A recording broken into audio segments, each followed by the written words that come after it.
옆에 분에게 이렇게 인사를 하시면 좋겠습니다. 너무 긴장하지 마십시오. 이렇게 인사하면 좋겠습니다.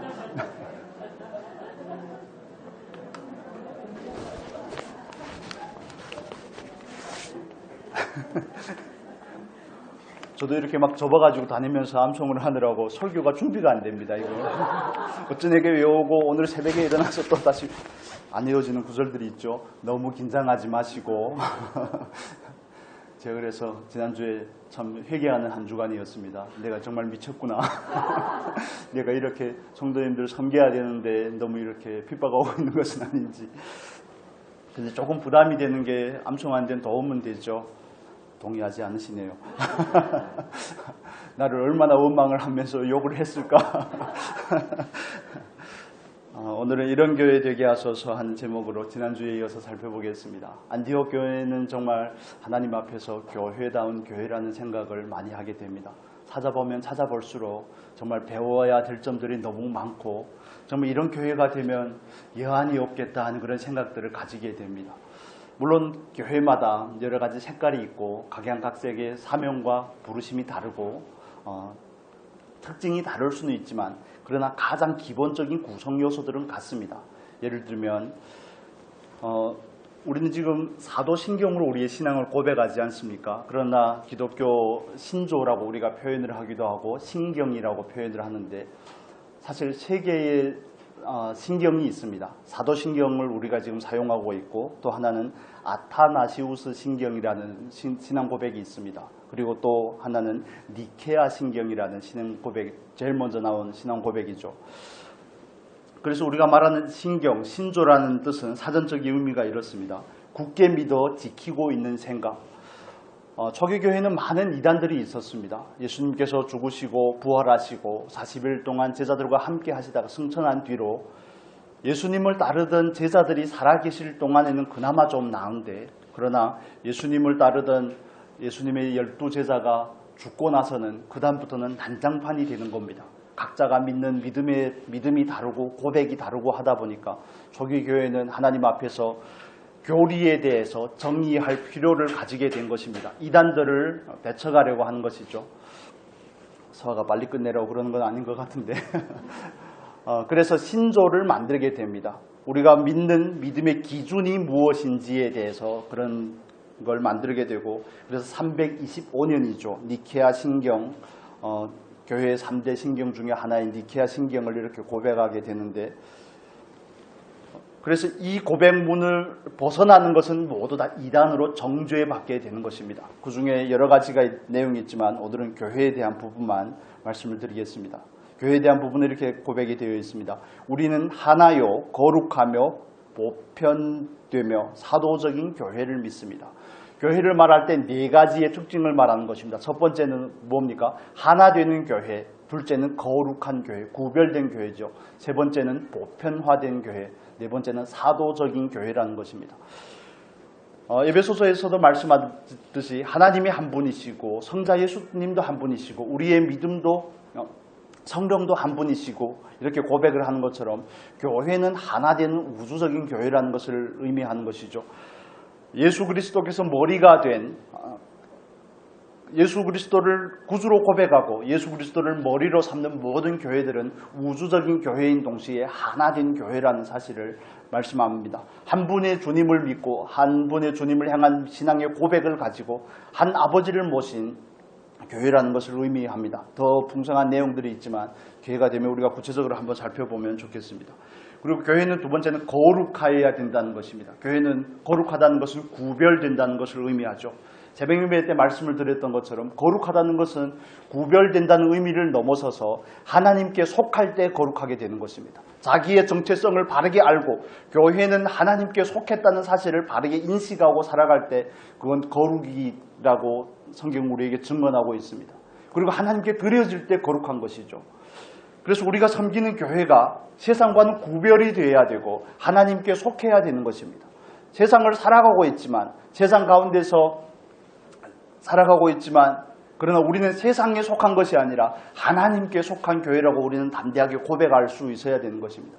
우리는 세상의 가치와 세상의 풍조와 문화를 기준으로 하는 것이 아니라 하나님의 말씀으로 기준으로 하는 교회, 구별된 교회, 하나님께 교회가 속하였다는 사실을 고백할 때 비로소 이건 교회다운 교회라고 말씀을 드릴 수가 있는 것입니다. 또 한 가지는 사도적인 교회입니다. 교회의 모든 가르침은 예수님의 말씀에서 비롯됨과 동시에 사도들의 가르침 위에 세워지는 것이죠. 에베소서의 말씀을 제가 읽어드리겠습니다. 2장 20절에 보면 너희는 사도들과 선지자들의 터 위에 세우심을 입은 자라 그리스도 예수께서 친히 모퉁이 돌이 되셨느니라. 예수 그리스도께서 모퉁이 돌이 되시고 예수님의 가르침을 받은 그 사도들의 신앙의 전통 위에 세워지는 것입니다. 그래서 저와 여러분이 믿는 모든 신앙은 예수님의 말씀으로부터 이어져서 그 말씀의 기초 사도적인 신앙 위에 세워지는 것입니다. 밑도 끝도 없이 믿는 것이 아니라 우리는 교회의 전통과 말씀으로 내려오는 그 전승의 기초 위에 세워진다는 것이죠. 그 다음에 오늘 구체적으로 나눌 부분이 보편적인 교회여야 된다는 것입니다. 교회는 보편적인 교회여야 됩니다. 우리가 고백하는 사도신경에도 이렇게 나오죠. 마지막 단락에 보면 거룩한 공회와 이렇게 고백을 하는데 거룩한 공회라는 것은 영어로 표현하면 보편적인 교회를 의미하는 것입니다. 공회라는 번역이 적당하진 않는데 교회는 보편적이어야 된다는 것입니다. 교회가 보편적이라는 것은 교회는 그 누구나 다 들어올 수 있는 곳이어야 된다는 것을 의미하는 것입니다. 남녀노소 빈부 귀천을 떠나서 모든 사람이 함께 모일 수 있는 교회, 하나님을 아버지라고 고백하고 예수님을 구주라고 고백하는 모든 사람은 함께 할 수 있는 교회가 보편적인 교회인 것입니다. 이 신앙의 이런 교리들은 325년에 비로소 니케아 공유회를 통해서 결정이 된 것이지만 그러나 수백 년 전에 있던 이 안디옥 교회, 우리가 살펴보고 있는 안디옥 교회는 벌써 그 교회로 보편적인 교회로서의 모습을 갖추고 있다는 사실을 우리는 오늘 본문의 성경을 통해서 알 수 있습니다. 1절의 말씀 한번 같이 다시 보겠습니다. 1절의 말씀 같이 읽겠습니다. 안디옥 교회에 선지자들과 교사들이 있으니 고 바나바와 니게르라 하는 시므온과 구레네 사람 루기오와 분봉왕 헤롯의 젖동생 마나임과 미 사울이라. 안디옥 교회는 세워진 지 얼마 되지 않는 교회였죠. 그런데 그 교회는 여기에서 말하는 5명이죠. 5명의 지도자들이 생겨난 것입니다. 일부분의 사람은 선지자이고 일부분의 사람은 교사들인 것으로 구별이 됩니다. 첫 번째는 누굽니까? 바나바입니다. 바나바는 사도행전 4장 마지막에 나오죠. 바나바는 어디의 출신입니까? 바나바는 구브로의 출신이죠. 지중해에 있는 한 섬인 구브로 출신인 레위인입니다. 고니사라는 이름을 가진 그 바나바는 하나님 앞에서 사도들에게 인정받는 사람이었고 레위인으로서 정통 유대인이죠. 그리고 안디옥에서 복음이 전하여진다는 그 소식을 접한 예루살렘 교회에서 파송한 안디옥 교회의 수장입니다. 헬라어에서는 이름을 쓰는 순서가 굉장히 중요한 것입니다. 앞에 쓰는 사람은 직분의 중요도가 더 중요한 사람입니다. 그래서 바나바는 안디옥 교회를 대표하는 지도자이고 두 번째는 누굽니까? 두 번째는 니게르라고 하는 시므온이죠. 시므온은 니게르라고만 표현이 되어 있는데 니게르라는 뜻은 우리가 영어에서 니그로라고 흑인들을 비하할 때 사용하는 표현이지 않습니까? 근데 이 니게르라는 단어에서 파생이 된 것입니다. 이 니게르는 라틴어인데 뜻은 검다는 뜻을 가지고 있습니다. 그래 안디옥 교회의 지도자로서의 한 사람인 이 시므온은 검은 피부를 가진 흑인이었음을 우리는 알 수가 있는 것입니다. 여러분 우리는 지금 2000년 전의 교회 상황을 이야기하고 있는 것입니다. 오늘 상황이 아닙니다. 오늘이라는 우리가 이 시대를 살아가면서도 아직도 흑인들에 대해서 비하하고 황민종을 비하하고 우리 가끔씩 보지 않습니까? 여러분이 좋아하는 축구선수 중에 한 명인 손흥민 선수도 그렇게 축구를 잘해도 유럽에서 뛰다 보면 동양인이라는 것 때문에 황인종이라는 것 때문에 비하를 받는 것입니다. 실력에 상관없이 물론 리스펙하고 인정하는 사람도 있지만 오늘날도 그런데 그때 당시 2000년 전으로 돌아가면 노예 시대인 상황의 그 로마 시대를 우리가 상상해 보셔야 되는 겁니다. 그때 그 상황에서 흑인이 교회의 지도자로 세워진다는 거 거의 불가능한 겁니다. 흑인들은 노예 매매의 대상이고 흑인들은 노예가 되어서 검투사가 되든지 아니면 노예로서 평생을 살아가는 그런 운명에 처해진 사람들인 것입니다. 여러분 어느 정도 감이 오십니까? 벗을래야 벗을 수 없는 것입니다. 조선시대로 얘기해 보면 아비가 백정이면 아들도 백정인 것입니다. 사람들에게 어울릴 수가 없고 나면서부터 이름도 없고 성도 없는 그런 존재로서 그냥 뭐 김가 최가 박가 이런 식으로만 불리는 그런 존재인 것이죠. 그런데 그 사람이 안디옥 교회의 지도자가 되었다는 사실입니다. 검은 피부를 가진 흑인이라고 말씀을 드렸죠. 그리고 세 번째 사람은 누굽니까?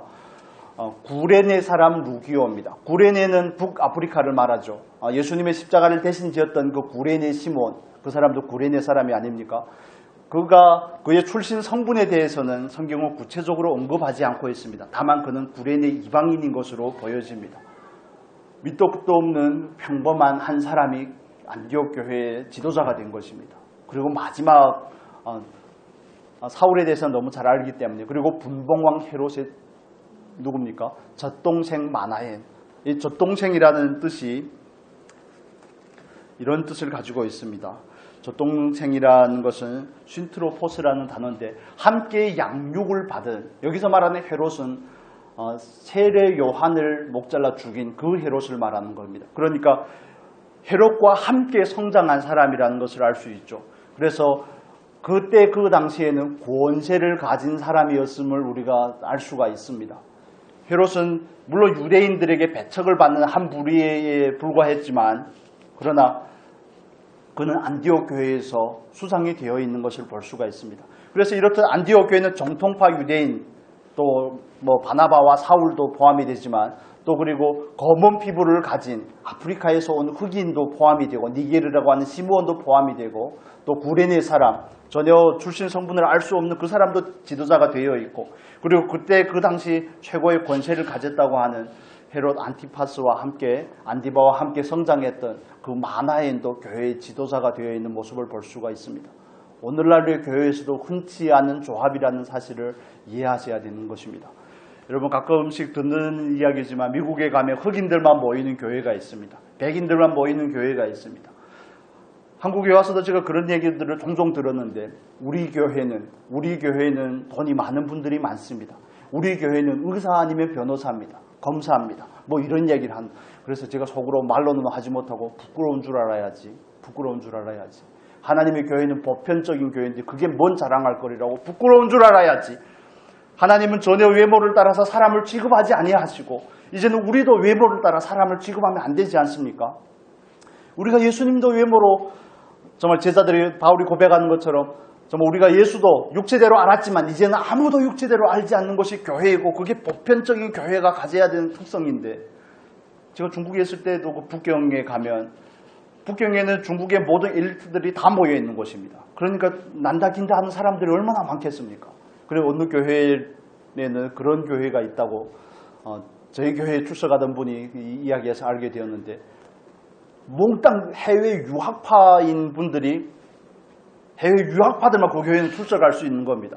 그래서 출석할 때는 그 교회는 이런 서약서를 쓴다는 거죠. 나는 이 교회에 뼈를 묻겠습니다. 예를 들면 이런 것입니다. 나는 해외에서 유학하고 돌아온 이 교회에 뼈를 묻겠습니다. 이 교회가 내 교회입니다. 절대 떠나지 않겠습니다. 그래서 그 교회는 다른 사람들이 들어갈 수가 없습니다. 농민공들이 들어갈 수가 없습니다. 그 교회는 정말 연약한 사회적인 약자들은 발 디딜 틈이 없는 것이죠. 그러나 그건 하나님께서 기뻐하는 교회가 아닙니다. 그래서 어떤 분들은 또 우리 교회는 청년들이 많다고, 청년들이 중심이 된 교회라고. 아니요, 남녀노소 다 있어야 됩니다.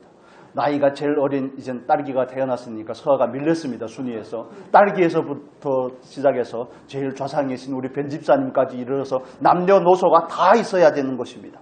그게 정상적인 교회입니다. 옛날에 동네도 그렇지 않습니까? 그래서 정말 한 아이가 태어나면 누가 부모가 키웁니까? 동네가 키웁니까? 동네 사람들이 함께 키우는 거죠. 집에 먹을 것이 없으면 옆집에 가면 옆집에서도 먹을 걸 주고, 뒷집에 가면 뒷집에서는 또 누룽지를 주고, 뭐 이런 식으로 함께 키우는 것이 아닙니까? 그래, 교회도 그렇습니다. 교회는 보편적인 교회입니다. 정말 예수를 구주로 고백하면 모두 다 교회에 나올 수 있어야지 그게 정상적인 교회라는 사실입니다. 우리는 엘리트들만 모였습니다. 그래, 잘났습니다. 그런데 성경이 말하는 교회는 아닐 수가 있다는 사실을 이해해야 되는 것입니다. 모든 사람이 올 수 있어야 돼요. 이단은 안 되죠. 이단은 아무리 높고 천하고 그거 상관없이 이단은 절대 안 됩니다. 아무리 성품이 좋고 아무리 잘나도 안 됩니다. 이단은 안 되는 것입니다. 그러나 바른 고백을 가지고 정말 하나님의 자녀라고 고백하는 사람은 다 올 수 있는 곳이 교회여야 되는 것입니다. 정말 이 인간이 가진 그 밑도 끝도 없는 정말 그 죄악의 본성인 이기심은 다른 사람을 비하하고 폄하하는데 너무너무 능숙합니다. 그래서 정말 아마 민족을 차별하는 것이든지 피부색을 가지고 차별하는 것이든지 국적을 따라 차별하는 것이든지 이런 건 아마 예수님께서 오실 때까지 없어지지는 않을 겁니다. 그러나 교회는 그러면 안 된다는 것입니다. 여러분 이해가 되십니까? 교회는 그러면 안 되는 것입니다. 정말 마음 아픈 얘기이지만 중국에서 사역할 때 많은 선교사분들이 중국에 와서 사역하는 분들을 만나지 않습니까? 그런데 때로는 정말 어떤 분들을 만나면 너무 속상합니다. 너무 속상합니다. 뭐 중국이라도 좋고 동남아라도 좋고 하지만 자기 하나님의 부르심을 받고 파송을 받아서 선교지에 갔으면 그 선교지의 사람들을 사랑하고 존중해야 되는 것이 기본이잖아요. 이해가 됩니까? 복음을 나눠주기 전에 그를 하나님 앞에서 한 영혼으로 대하는 것, 하나님의 형상을 입은 한 사람으로 대하는 것이 더 근본인데 알게 모르게 그 태도 가운데 말 가운데 무시함이 섞여 있습니다. 무시합니다. 알게 모르게 비하합니다. 얕잡아 봅니다. 그런 걸 보면 전 또 그냥 지나칠 수가 없어서 그러면 오지 마시든지 다른 데로 가시든지, 물론 말로는 안 합니다. 말로는 안 하고 마음에 그런 생각들이 들 수밖에 없는, 그렇게 무시할 거면 오지 마셔야죠. 그렇게 무시할 거면 뭔 복음을 나눠줍니까? 하나님께서 한 영혼을 정말 천하같이 사랑하신다고 그러는데 그 한 영혼을 향한 가장 기본적인 존중과 배려가 없는데 뭔 복음을 전하며 뭔 예수 그리스도를 전하겠습니까? 예수님은 온유하고 겸손하신 분이신데 한 영혼을 천하와 같이 사랑하시는 분이신데 그게 안 되는데 뭔 선교를 하겠습니까? 진리를 나눠준다고 선교가 되겠습니까? 그게? 물론 하나님의 나라에는 유익이 될 수 있겠지만 그 영혼은 하나님 앞에서 불쌍한 존재가 되는 것입니다. 여러분 그렇듯이 교회는 보편적이어야 됩니다. 모든 사람이 함께 할 수 있는 곳. 그래서 우리가 고백하는 장로교의 가장 기본적인 신앙 고백서가 웨스트민스터 신앙 고백서인데 거기는 이렇게 보편적인 교회를 정리하고 있습니다. 어렵지만 좀 들어보시면 좋겠습니다. 보편적 교회로서 보이는 교회는 신약 시대의 세계적인 교회로서 어느 한 민족에 국한된 것이 아니라는 겁니다. 오늘날도 유대인들은 착각에 빠져 있죠. 자기들만 선민이라고. 그래서 보편적인 교회는 특정한 민족이나 어떤 족속에게 국한된 것이 아니라, 엘리트에게 국한된 것이 아니라, 부자들에게, 돈 많은 사람들에게 국한된 것이 아니라 모든 백성에게, 전 세계의 참 복음을 믿고 고백하는 모든 신자들로 구성되는 것이 교회라는 것입니다. 세 번째는 이렇게 말합니다. 주 예수 그리스도의 왕국이요 하나님의 가족이다. 보통으로 보이는 보편적 교회 밖에는 구원자가 없다고 말합니다. 그렇습니다. 그래서 보편적인 교회는 그 특정한 무리나 집단에게 국한된 것이 되어서는 안 되는 것이고 정말 예수를 주로 고백하는 모든 사람만 함께 나올 수 있어야 됩니다. 그 말인즉슨 우리가 섬기는 교회도 그런 교회가 되어야 된다는 것입니다. 나이가 많다고 연세가 더 많다고 해서 후배들에 대해서 젊은 사람들에 대해서 함부로 하는 거 교회 안에서는 조심하셔야 됩니다. 밖에 나가 어쩌지까지야 제가 어떻게 알겠습니까? 그렇지만 우리는 정말 인격 대 인격으로 대할 수 있는 은혜가 있었으면 좋겠습니다. 뭐 피부색이든지 어느 나라 출신이든지 이런 걸 다 넘어서는 것이 교회가 되어야 되는 것입니다. 그걸 아직도 따지고 있으면 그 가치관이 언제 변화가 되겠습니까? 안타까움이 좀 있는 것입니다. 그래서 교회는 세상적인 그 가치를 넘어서는 것이 교회가 되어야 되는 것입니다. 어제인가 금요일 날인 것 같습니다. 금요일 날에 차 타고 서면 그 소방서거기 삼거리를 지나는데 거기 플랜카드들이 많이 붙어 있잖아요. 거기에 보면 북한 여성과 결혼을 뭐 추천을 한다는 식으로 플랜카드가 붙어 있더라고요. 결혼으로 중매해 주는 건 너무 좋죠. 그런데 북한 여성하고 결혼할 수 있습니까? 결혼할 수 없습니다.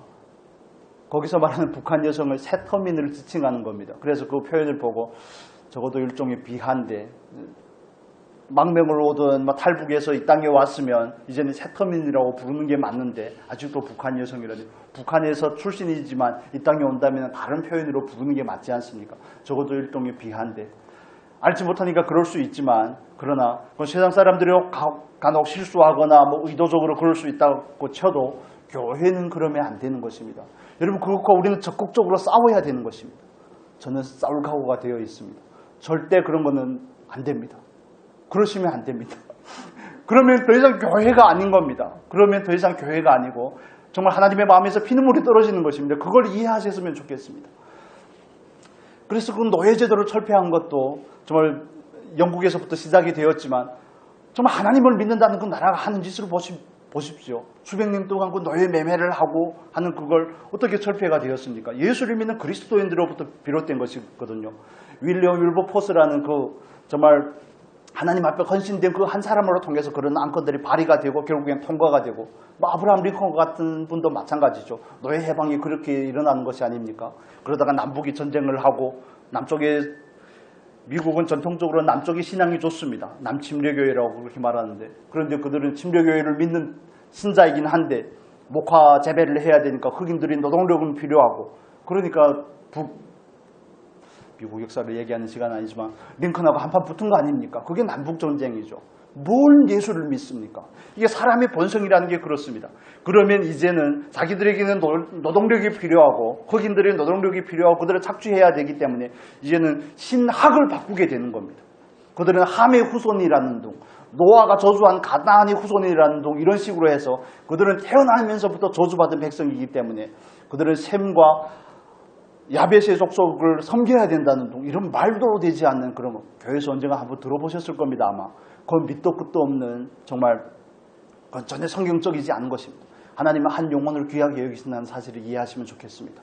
빈부귀천을 떠나서 남녀노소를 떠나서 경험을 떠나서 사회적인 직위를 떠나서 정말 하나님 앞에서 한 영혼으로 바라볼 수 있는 저와 여러분이 섬기는 교회가 되었으면 좋겠습니다.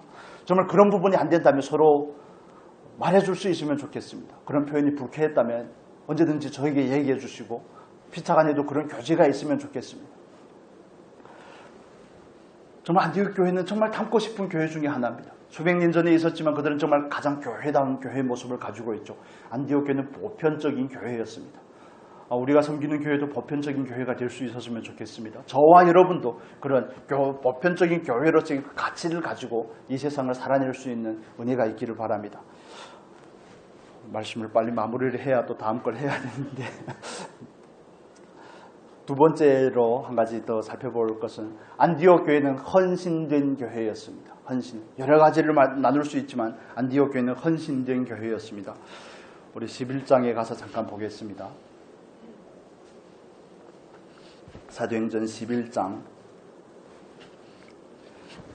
29절 같이 보겠습니다. 28절, 29절 같이 읽겠습니다. 그 중에 아가보라 하는 한 사람이 일어나 성령으로 말하되 천하가 크게 흉년 들리라 하더니 글라우디오 때에 그렇게 되니라. 제자들이 각각 그 힘대로 유대에 사는 형제들에게 부조를 보내기로 작정하고 하면, 안디옥 교회의 헌신은 여러 가지 형태로 나타납니다. 바나바가 예루살렘 교회의 파송을 받고 안디옥 교회에 가서 안디옥 교회를 섬기다가 다소에 사는 바울을 데려다가 함께 동역하는 그 시간 1년여가 지나고 나서 글라우디오 황제 때에 뭐라고요? 큰 흉년을 만나게 되죠. 예루살렘 교회가 힘든 겁니다. 예를 들면 예루살렘 교회는 예전부터 있었던 모교회고 안디옥 교회는 후에 세워진 지교회와 비슷한 그런 맥락인데, 그런데 본교회가 힘드니까 안디옥 교회에서 거꾸로 도와주는 양상이 펼쳐진 것입니다. 내 코도 석자인데 어떻게 다른 사람을 도와줄 생각을 합니까? 그래서 능력이 있고 없고를 떠나서 오늘 본문에서는 뭐라고 말합니까? 이 말씀 가운데서는 제자들이 각각 그 힘대로 섬기는 겁니다. 그 힘대로. 그들은 정말 물질적인 부분에서 하나님 앞에 헌신된 교회였음을 우리가 알 수가 있습니다. 교회가 1년 안에 성장하면 얼마나 성장했겠고 자기들도 재정적인 여유가 없었을 거 아닙니까? 예를 들면 성경은 그거 분명히 드러내고 있지는 않지만, 그러나 형제 교회의 아픔과 어려움을 보면서 헌신할 수 있는 교회, 그게 정말 하나님 앞에서 하나님께서 기뻐하시는 교회의 모습이 아닐까요? 늘 내 교회, 늘 우리 교회, 이런 시각을 좀 더 벗어나서 초월적인 하나님 안에서의 그 교회를 바라볼 수 있는 저와 여러분이 되시면 좋겠습니다. 제가 만난 어느 선교사님이 그런 넋두리를 하시더라고요. 한국 교회가 옛날보다 점점 더 약화가 되고 있지 않습니까? 출산율도 낮아지고 교회가 약화되다 보니 교회의 재정도 줄어들고 하니까 그 선교사님이 필리핀으로 어느 교회에서 후원해서 파송을 받았는데 교회의 재정이 점점 떨어지고 나니까 제일 먼저 선교사를 후원하다 후원금을 끊더라고 그 얘기를 하시는 거예요. 그래서 그 말을 듣는데 너무너무 마음이 아팠습니다. 그래서 제가 마음에 드는 그런 생각이 결심한 것이라고 표현을 하는 게 맞겠습니다. 내가 만약 목회를 한다면 절대 이런 일을 하지 말아야 되겠다. 내 사례비를 깎더라도 선교사 사례비를 깎으면 안 되겠다. 거기에 사는 사람이 훨씬 더 힘들지 않겠습니까? 여러분 어떻게 생각하십니까? 외국에 나가면 사는 것 자체가 스트레스입니다. 한 번씩 나가보시기를 축복합니다. 그냥 뭔 다른 게 필요 없습니다. 그냥 말이 안 통한다는 것만으로 스트레스입니다. 말하는데 막 싸우는 거 같고 전쟁하는 거 같고 욕하는 거 같고 그냥 들으면 그냥 스트레스입니다. 갔는데 해를 볼 수 없다든지 뭐 갔는데 풍토가 맞지 않는다든지 음식이 맞지 않는 모든 것이 다 스트레스인데 그걸 자르면 어쩌자는 겁니까? 그 명주를 자르는 것과 마찬가지 아니겠습니까? 물론 하나님께서 하시겠지만 그런데 그런 선택들이 나가 있는 분들에게는 굉장히 큰 상처가 된다는 사실을 이해할 필요가 있습니다.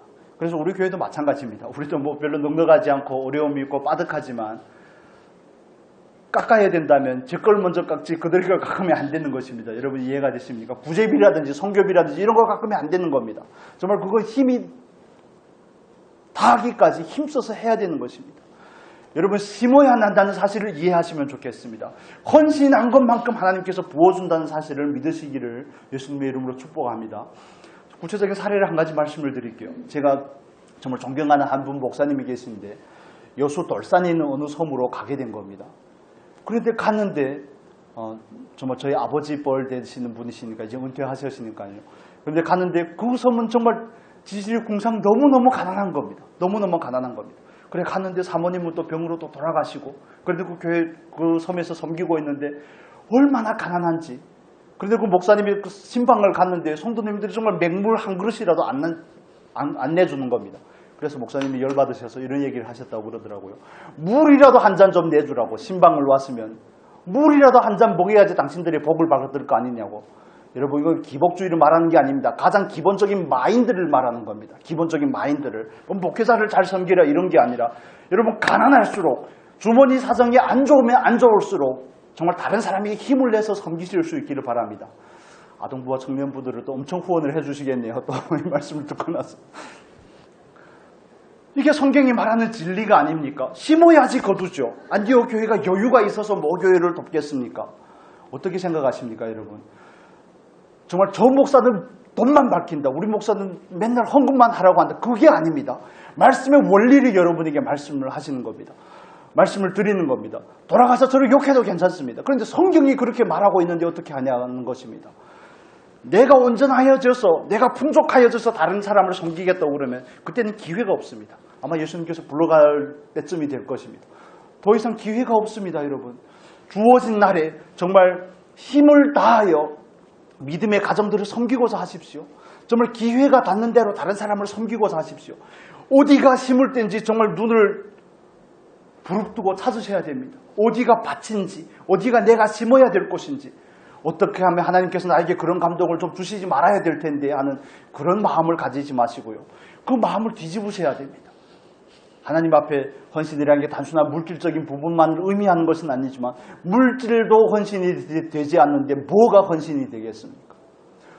지갑도 주머니도 회개하지 않는데 뭐가 회개가 되고 뭐가 하나님 앞에 드려지겠습니까? 믿음에 자랐는 대로 믿음에 정말 합당한 만큼 어디에 심을지를 찾아보시기를 바랍니다. 내 자녀를 먹이는 것도 중요하고 입히는 것도 중요하지만 다른 사람의 자녀들을 헐벗고 있다는 사실을 좀 한번 생각을 해보시면 좋겠습니다.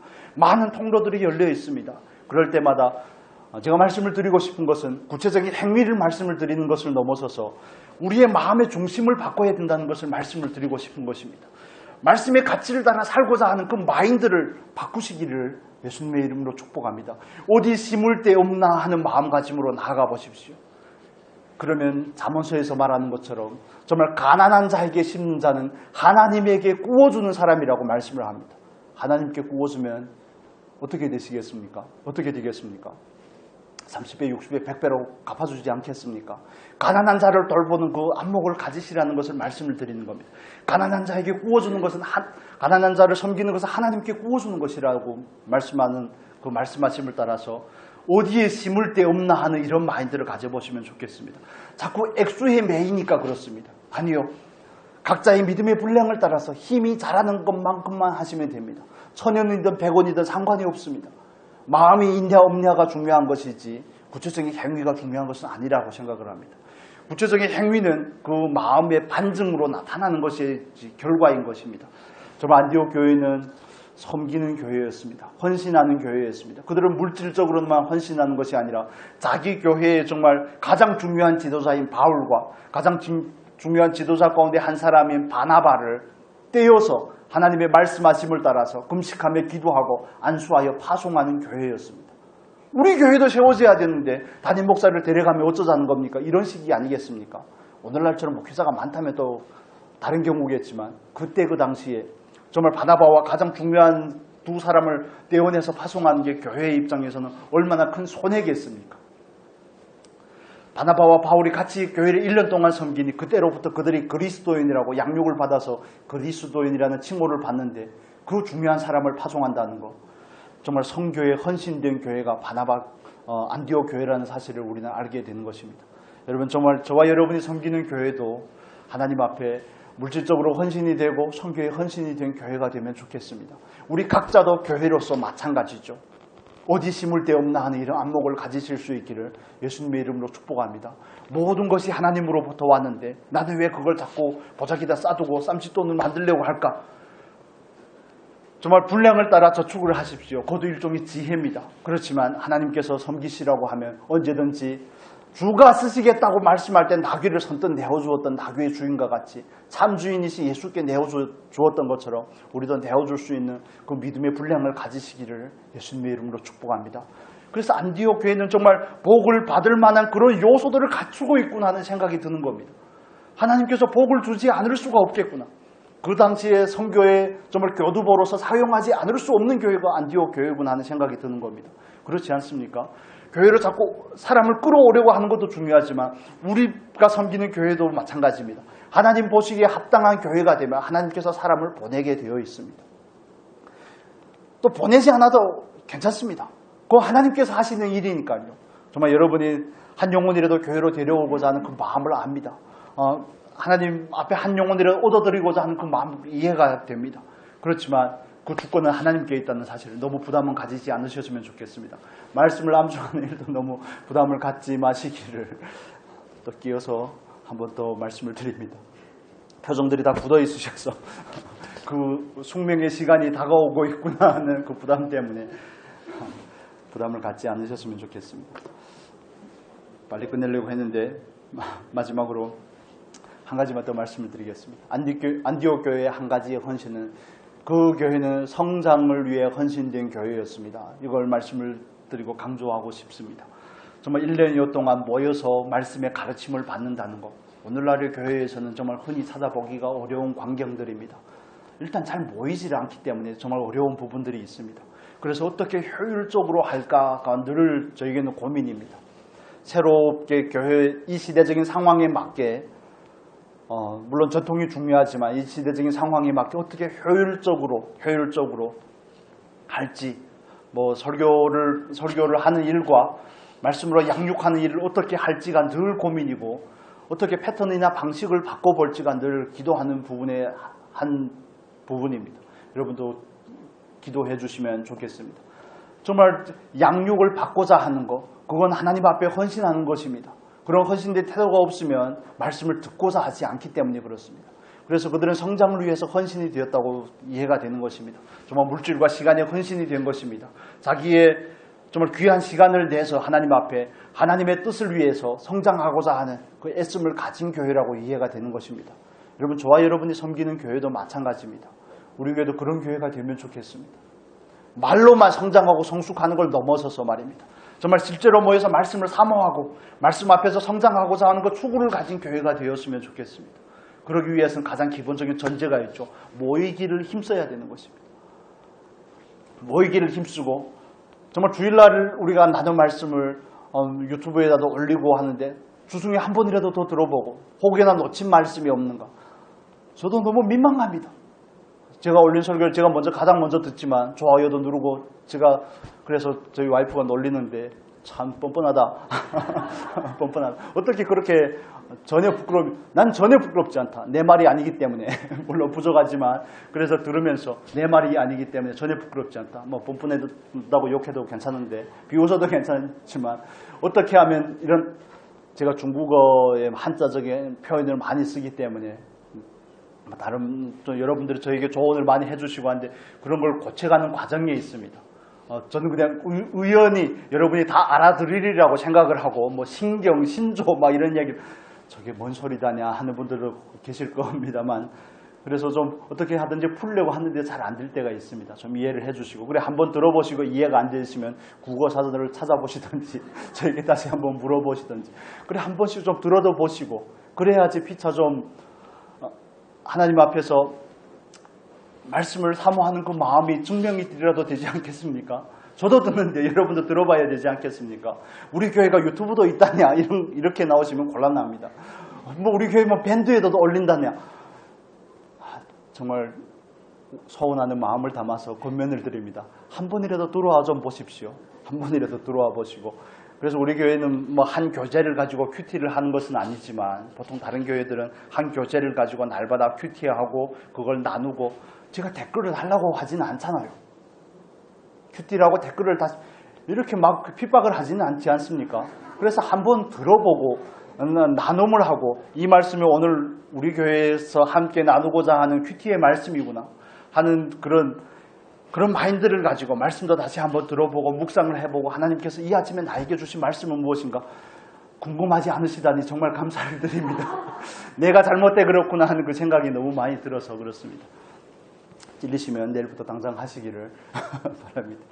그렇습니다. 성장한다는 것은 말로만 해서 되는 것이 아닙니다. 마음의 소원만 가지고 한다고 해서 되는 것이 아니라 구체적인 실천이 필요합니다. 반복해서 듣는 거 굉장히 중요한 것입니다. 반복해서 듣고 학습하는 거. 지식이 없으면 성장이라는 그 단계까지 이룰 수가 없습니다. 일단 지식이 없으면 적용이 안 되고 적용이 안 되면 구체적인 훈련이 안 되기 때문에 나아갈 수가 없습니다. 여러분 성장을 위해서 조금 헌신해 주실 수 있기를 예수님의 이름으로 축복합니다. 정말 우리는 보편적인 교회를 지향합니다. 정말 차별이 없는 교회, 어린 나이에서부터 어른에 이르기까지 서로 정말 보듬어주고 함께 할 수 있는 가족 같은 교회가 되었으면 정말 좋겠습니다. 하나님이 얼마나 기뻐하실까? 그 생각만 하면 너무 흐뭇합니다. 우리는 과정 가운데 있지만 정말 하나님 앞에서 우리가 헌신된 교회가 되었으면 좋겠습니다. 구체적으로 성장을 위해서 시간을 헌신을 한다든지 내 정말 힘과 정력을 헌신을 한다든지 아니면 하나님을 위해서 물질을 헌신을 한다든지 하나님을 위해서 선교에 헌신한다든지 이게 어떻게 보면 하나님께서 저와 여러분들을 부르심의 목적이고 의미가 아니고 뭐겠습니까? 우리는 여기에 깊은 동의를 가지고 하나님 앞에 온전하게 헌신이 되면 좋겠습니다. 그래서 좀 하나님께서 기뻐하는 우리 교회가 될 수 있기를 좀 안디옥 교회와 같은 축복하지 않을래야 축복하지 않을 수 없는 교회가 될 수 있기를 예수님의 이름으로 축복합니다.